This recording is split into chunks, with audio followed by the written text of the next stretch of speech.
नमस्कार मंडळी, कसे आहात सगळे? मस्त आहात ना? तर अजून एका नवीन ब्लॉगमध्ये तुमचं मनापासून खूप खूप स्वागत आहे. तर व्हिडिओ बघत असतील मागे माझे व्हिडिओ चॅनलवरती आले आहेत. तर सध्या ना माझे गावाकडचे व्हिडिओ सुरू आहेत. मी गावाकडे आलेले आहे. तर मस्त असे हे माझे दोन्ही मुलं गावाकडचं वातावरण खूप एन्जॉय करत आहेत. तर म्हणजे त्यांनाही छान वाटते, मलाही छान वाटते. थोडासा बदल, एकाच ठिकाणी राहून ना आपणही बोर होतो आणि मुलंही बोर होतात. त्याच्यासाठी ना उन्हाळा आणि दिवाळी हे दोनदाच मला गावाकडे यायला भेटतं. त्याच्यामुळे मी येते आणि 15-20 दिवस काही मी जात नाही. दिवाळीत काही राहणं शक्य होत नाही कारण सुट्ट्या कमी असतात, पण उन्हाळ्यात ना मी बरेच दिवस राहते. तर इथं ना चालले आता शेतात आले होते. मस्त असं हे वातावरण आहे शेतातलं, पण उन्हाळ्याचे दिवस असल्यानं थोडंसं रखरखपणा पण शेतामध्ये जाणवत होता. पण झाडं वगैरे असल्यामुळे अजून छान वाटत होतं. त्यात आभाळ आलं होतं आणि त्याच्यामुळं हवा एकदम गार सुटलेली होती आणि म्हणलं चला थोडासा वेळ शेतामध्ये घालूया. काल ना शेतामध्ये काम होतं, त्याच्यामुळे कामासाठी आलं होतं, पण आज काही काम नव्हतं. म्हणलं चला तरी पण सहज आपण शेतामध्ये जाऊया. इथे हे आमची 2 कुत्रे आहेत जे पूर्ण अख्ख्या शेताचं आमचं राखण करतात. जनावराचं, गाईंचं हे 2 कुत्रेनं राखण करतात. तर मस्त असं हे वातावरण झालेलं आहे. आणि विराज ना तर तो ना कुत्र्यांना बघून ना खूप रडत होता. त्याच्यामुळं त्याला ना थोडं समजावायचा प्रयत्न करत होते मी, पण तो काय ऐकत नव्हता. आणि हे बघा कुत्रे, आता त्यांना मी चपात्या टाकल्यात आल्या त्यांना खायला, तरी पण कशी लाडीगुडी लावतात हे बघा.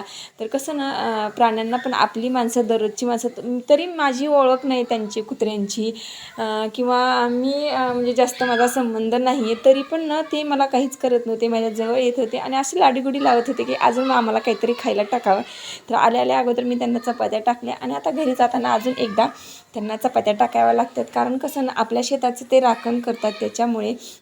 तर इथं घागरीनं आता मी पाण्याच्या भरून घेते, कारण शेतामध्ये पण पाणी प्यायला लागतं आणि आम्ही घरी ना पाणी शेतामधलंच आम्ही पाणी घरी घेऊन जातो पिण्यासाठी गाडीवरती. मग त्याच्यामुळे आता इथं मी घागरी भरून ठेवते.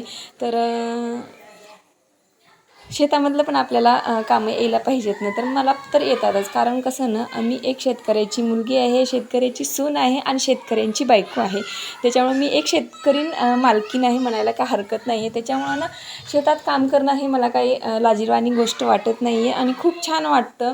पण चला काहीतरी मजबुरी असते, त्याच्यामुळे आपण गावापासून थोडंसं दूर असतो आणि प्रत्येकाची काही ना काही मजबुरी असते. तशीच माझी काहीतरी मजबुरी असल्यामुळे आम्ही थोडंसं बाहेरगावी राहतो.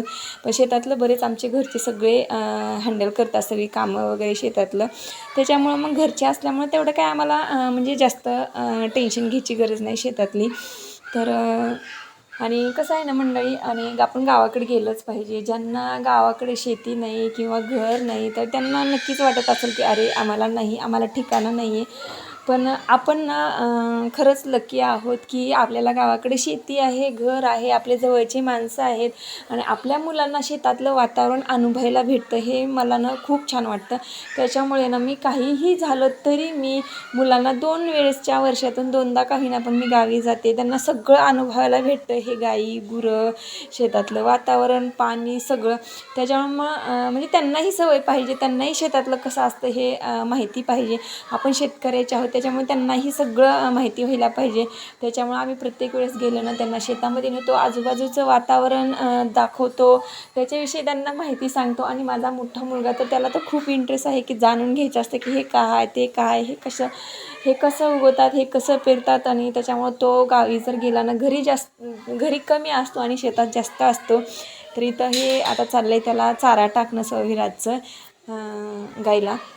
तर तो घाबरत होता जास्त, पण मी त्याला समजावत होते की घाबरू नको, मारत नाही, ते आपलंच आहे, असं तसं त्याला समजावायचा प्रयत्न करत होते. तर आपण मुलांना सांगितलं तरच ते दट्ट होणार. त्यांना गावाकडचं आजी आजोबाचं प्रेम सगळं भेटून जातं.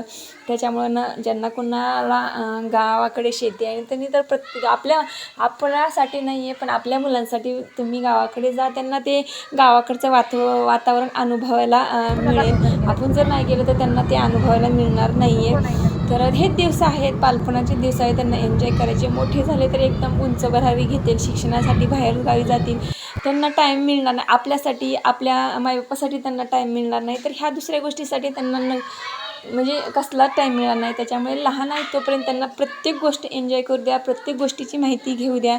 ते चला तर मंडळी, मग काय आता गावाकडचा निरोप घ्यायची वेळ आलेली आहे. तर हा दुसऱ्या दिवशीचा ब्लॉग आहे सकाळचा. आम्ही निघालो आहोत रिटर्न पुण्याला. तर म्हणजे थोडंसं दुःखही वाटत होतं, थोडंसं आनंदही वाटत होतं की मुलांना पण आता इथलं वातावरण अनुभवलं आहे, आता इथं कंटाळा आला आहे राहून राहून. आता त्यांना पण उत्सुकता होती की आता कधी जायचं, आणि शाळा सुरू होतील आता लवकरच. त्याच्यामुळं मग म्हणलं चला आता निघूया, बरेच दिवस झालं आता राहून, आता 15-20 दिवस झालं राहून. तर वाट लावताना काय म्हणजे सगळ्यांची काय व्हिडिओ घेतली नाही, कारण माझ्या घरची कम्फर्टेबल नसतात त्याच्यामुळे. तर त्यांचंही मन भरून आलं होतं, आमचंही मन भरून आलं होतं, कारण बरेच यावेळेस जरा जास्त दिवस राहिले होते मी त्याच्यामुळे. तर निघालो आता परतीच्या प्रवासाला. तर कसं असतं ना मंडळी, जे बाहेरगावी राहतात ना ते माहेरी पण पाहुणेच राहतात आणि सासरी पण पाहुणेच आहेत. तसंच माझंही काहीतरी आहे आमचं. आम्ही सासरी पण पाहुणे बनवूनच जातात आणि माहेरी पण पाहुणे बनवूनच जातो. चला, प्रत्येकाची काही मजबुरी असते. तर बाहेरचा गोंधळ तुम्हाला ऐकूच येत असेल. तर एडिटिंग मी आता इथं आलेली आहे आणि नंतर मी इथे येऊन एडिटिंग करते. मी व्हिडिओ खूप पेंडिंग आहेत, अपलोड करणं, एडिटिंग करणं शक्य होत नाही. तर एवढ्या मेहनतीने मी व्हिडिओ बनते, पण तुमचा काय प्रतिसाद जसा भेटेल तसा प्रतिसाद येत नाही. प्लीज चॅनलला सबस्क्राईब करा, व्हिडिओ पूर्णपणे शेवटपर्यंत पहा, आवडला तर लाईक करा. आता इथं पुण्यामध्ये एंट्री झाली आहे. हा एरिया जर तुम्ही ओळखला असेल तर प्लीज कमेंट करून सांगा की हा कोणता एरिया आहे. तुम्हाला जर माहिती असेल तर येत जात राहत असतील तर इथं व्हिडिओ काढणं अलाउड नसतं, तरी पण मी इथं म्हणजे मला माहिती नव्हतं, तरी पण मी छोटीशी क्लिप घेतली आणि सकाळी 7 वाजता निघालो. तरी पण आम्हाला खूप जास्त उशीर झाला, कारण पुण्याचं ट्राफिक म्हटल्यानंतर तर भयानक, त्यात ही गरमी आणि अवतार तर आमचे असे झालेले होते. आता गावी राहणं म्हणजे अवतार थोडा चेंज होणार म्हणजे होणारच ना. तर अशा प्रकारे सगळ्यांचे अवतार आमच्या चेंज झाले होते, मुलांचेही माझेही. आणि तोंडावरती ऊन चमकत होतं, गाडीमध्ये AC लावला होता तरी पण इतकं भयानक ऊन चमकत होतं ना. तर कधी घर येईल असं झालं होतं. तर प्लीज माझे व्हिडिओ आवडत असतील तर नक्कीच लाईक करा. प्लीज चॅनलवरती नवीन असताल तर सबस्क्राईब करा. खूप म्हणजे खूप मेहनतीने व्हिडिओ बनवते मी, 2 मुलांना सांभाळून एवढं सगळं करून. पण प्रतिसाद तुमचा जसा मला पाहिजे तसा भेटत नाही. तर